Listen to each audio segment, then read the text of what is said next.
आज हम आपको सुनाने वाले हैं नवरात्र व्रत की पावन व्रत कथा विस्तार से। तो चलिए शुरू करते हैं। नवरात्रि कथा। ब्राह्मणी के वचन सुन माँ दुर्गा ने कहा, हे ब्राह्मणी, मैं तुम्हें संपूर्ण पापों को दूर करने वाले नवरात्र व्रत की विधि बतलाती हूँ। चैत्र मास के शुक्ल पक्ष की प्रतिपदा से लेकर 9 दिन तक व्रत करें।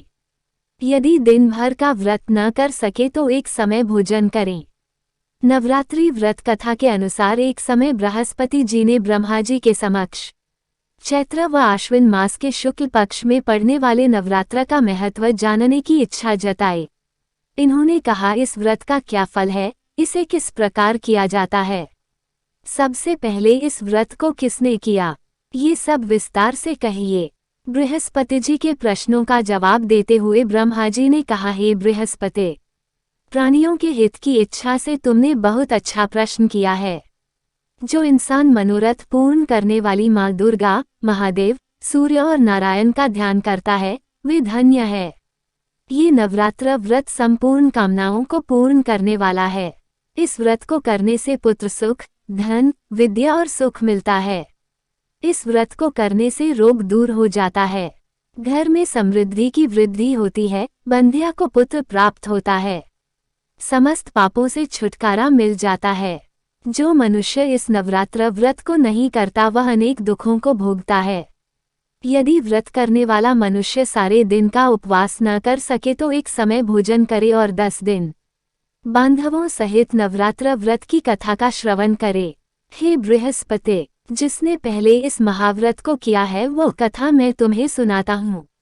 ब्रह्मा जी बोले, प्राचीन काल में मनोहर नगर में पीठत नाम का एक अनाथ ब्राह्मण रहता था। वह माँ दुर्गा का भक्त था। उसे संपूर्ण सद्गुणों से युक्त सुमति नाम की एक अत्यंत सुंदर कन्या उत्पन्न हुई। वह कन्या अपने पिता के घर में अपनी सहेलियों के साथ क्रीड़ा करती हुई इस प्रकार बढ़ने लगी जैसे शुक्ल पक्ष में चंद्रमा की कला बढ़ती है। उसका पिता प्रतिदिन जब दुर्गा की पूजा करके होम किया करता, वह उस समय नियम से वहां उपस्थित रहती। एक दिन सुमति भगवती के पूजन में उपस्थित नहीं हुई। उसके पिता को पुत्री की ऐसी असावधानी देखकर क्रोध आया और वह पुत्री से कहने लगा, अरे दुष्ट पुत्री, आज तूने भगवती का पूजन नहीं किया, इस कारण मैं किसी कुष्ठ रोगी या दरिद्र मनुष्य के साथ तेरा विवाह करूंगा। पिता की बात सुनकर सुमति को बड़ा दुख हुआ और पिता से कहने लगी, हे पिता, मैं आपकी कन्या हूँ तथा सब तरह आपके अधीन हूँ। जैसी आपकी इच्छा हो वैसा ही करो। चाहे राजा से, चाहे कुष्ठी से, चाहे दरिद्र से, जिसके साथ चाहो मेरा विवाह करना चाहो कर दो, पर होगा वही जो मेरे भाग्य में लिखा है। क्योंकि कर्म करना मनुष्य के अधीन है पर फल देना ईश्वर के अधीन है। कन्या के निर्भयता से कहे हुए वचन सुन उस ब्राह्मण ने क्रोधित हो अपनी कन्या का विवाह एक कुष्ठी के साथ कर दिया और अत्यंत क्रोधित हो पुत्री से कहने लगा, हे पुत्री, अपने कर्म का फल भोगो, देखे भाग्य के भरोसे रहकर क्या करती हो। पिता के ऐसे कटु वचनों को सुन सुमति मन में विचार करने लगी, हो मेरा बड़ा दुर्भाग्य है जिससे मुझे ऐसा पति मिला। इस तरह अपने दुख का विचार करती हुई वह कन्या अपने पति के साथ वन में चली गई और डरावने कुशायुक्त उस निर्जन वन में उन्होंने वह रात बड़े कष्ट से व्यतीत की। उस गरीब बालिका की ऐसी दशा देख देवी भगवती ने पूर्व पुण्य के प्रभाव से प्रकट हो सुमति से कहा, हे दीन ब्राह्मणी, मैं तुझसे प्रसन्न हूँ, तुम जो चाहो सो वरदान मांग सकती हो। भगवती दुर्गा का ये वचन सुन ब्राह्मणी ने कहा, आप कौन है वह सब मुझसे कहो। ब्राह्मणी का ऐसा वचन सुन देवी ने कहा कि मैं आदि शक्ति भगवती हूँ और मैं ही ब्रह्मविद्या व सरस्वती हूँ। प्रसन्न होने पर मैं प्राणियों का दुख दूर कर उनको सुख प्रदान करती हूँ। हे ब्राह्मणी, मैं तुझ पर तेरे पूर्व जन्म के पुण्य के प्रभाव से प्रसन्न हूँ।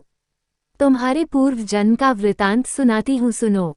तू पूर्व जन्म में निषाद की स्त्री थी और अति पतिव्रता थी। एक दिन तेरे पति निषाद ने चोरी की। चोरी करने के कारण तुम दोनों को सिपाहियों ने पकड़ लिया और जेल खाने में कैद कर दिया। उन लोगों ने तुझको और तेरे पति को भोजन भी नहीं दिया। इस प्रकार नवरात्र के दिनों में तुमने न तो कुछ खाया और न जल ही पिया। इस प्रकार 9 दिन तक नवरात्र का व्रत हो गया। हे ब्राह्मणी, उन दिनों में जो व्रत हुआ इस व्रत के प्रभाव से प्रसन्न होकर मैं तुझे मनोवांछित वर देती हूँ, तुम्हारी जो इच्छा हो सो मांगो। इस प्रकार दुर्गा के वचन सुन ब्राह्मणी बोली, अगर आप मुझ पर प्रसन्न हैं तो हे दुर्गे, मैं आपको प्रणाम करती हूँ। कृपा करके मेरे पति का कोढ़ दूर करो। देवी ने कहा, उन दिनों तुमने जो व्रत किया था, उस व्रत का एक दिन का पुण्य पति का कोढ़ दूर करने के लिए अर्पित करो। उस पुण्य के प्रभाव से तेरा पति ठीक हो जाएगा। इस प्रकार देवी के वचन सुन वह ब्राह्मणी प्रसन्न हुई और पति को निरोग करने की इच्छा से जब उसने तथास्तु ठीक है ऐसा वचन कहा, तब उसके पति का शरीर भगवती दुर्गा की कृपा से कुष्ठ रोग से रहित हो गया। वह ब्राह्मणी पति को देख देवी की स्तुति करने लगी, हे दुर्गे, आप दुर्गति को दूर करने वाली, तीनों लोकों का संताप हरने वाली, समस्त दुखों को दूर करने वाली, रोगी मनुष्य को निरोग करने वाली, प्रसन्न हो, मनोवांछित वर देने वाली और दुष्टों का नाश करने वाली जगत की माता हो। हे अम्बे, मुझ निरपराध अबला को मेरे पिता ने कुष्ठी मनुष्य के साथ विवाह कर घर से निकाल दिया। पिता से तिरस्कृत निर्जन वन में विचर रही हूँ, आपने मेरा इस विपदा से उद्धार किया है। हे देवी, आपको प्रणाम करती हूँ, मेरी रक्षा करो। उस ब्राह्मणी की ऐसी स्तुति सुन देवी बहुत प्रसन्न हुई और ब्राह्मणी से कहा, हे ब्राह्मणी, तेरे उदाले नामक अति बुद्धिमान, धनवान, कीर्तिवान पुत्र शीघ्र उत्पन्न होगा। ऐसा वर देकर देवी ने ब्राह्मणी से फिर कहा कि और जो कुछ तेरी इच्छा है वह मांग ले। सुमति ने कहा कि हे भगवती दुर्गे, अगर आप मुझ पर प्रसन्न हैं तो कृपा मुझे नवरात्र व्रत की विधि का विस्तार से वर्णन करें। ब्राह्मणी के वचन सुन मां दुर्गा ने कहा, हे ब्राह्मणी, मैं तुम्हें संपूर्ण पापों को दूर करने वाले नवरात्र व्रत की विधि बतलाती हूँ। चैत्र मास के शुक्ल पक्ष की प्रतिपदा से लेकर 9 दिन तक व्रत करें। यदि दिन भर का व्रत न कर सके तो एक समय भोजन करें। शुभ मुहूर्त में घट स्थापन करें और वाटिका बनाकर उसको प्रतिदिन जल से सींचें। महाकाली, महालक्ष्मी और महासरस्वती की मूर्तियां स्थापित कर उनकी विधि सहित पूजा करें। बिजौरा के फल से अर्घ्य देने से रूप की प्राप्ति होती है। जायफल से अर्घ्य देने पर कीर्ति, दाख से कार्य की सिद्धि होती है। आंवले से सुख की प्राप्ति और केले से अर्घ्य देने से आभूषणों की प्राप्ति होती है। इस प्रकार पुष्पों व फलों से अर्घ्य देकर व्रत समाप्त होने पर 9वें दिन विधि विधान हवन करें। खांड, घी, गेहूं, शहद, जौ, तिल, बिल्व, बेल, नारियल, दाख और कदम जैसी विभिन्न सामग्रियों से हवन करें। आंवले से कीर्ति की और केले से पुत्र की, कमल से राज सम्मान की और दाखों से संपदा की प्राप्ति होती है। खांड, घी, नारियल, शहद, जौ और तिल तथा फलों से होम करने से मनोवांछित वस्तु की प्राप्ति होती है। व्रत करने वाला मनुष्य इस विधि विधान से होम कर आचार्य को अत्यंत नम्रता के साथ प्रणाम करे और यज्ञ की सिद्धि के लिए उसे दक्षिणा दे।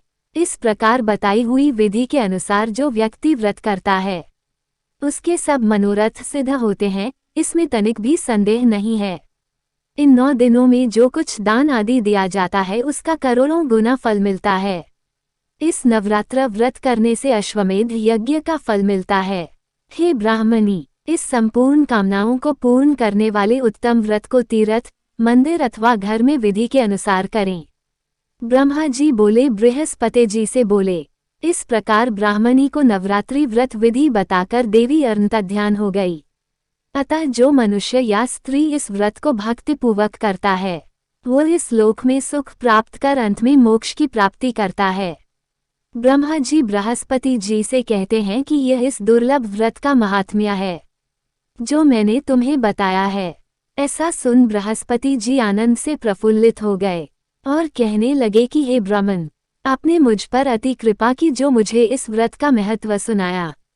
ब्रह्मा जी बोले कि हे बृहस्पति, ये देवी भगवती संपूर्ण लोकों का पालन करने वाली है। इस महादेवी के प्रभाव को कौन जान सकता है। बोलो देवी भगवती की जय। आपको कथा अच्छी लगी हो तो एक लाइक करें और चैनल को सब्सक्राइब करें। धन्यवाद जी।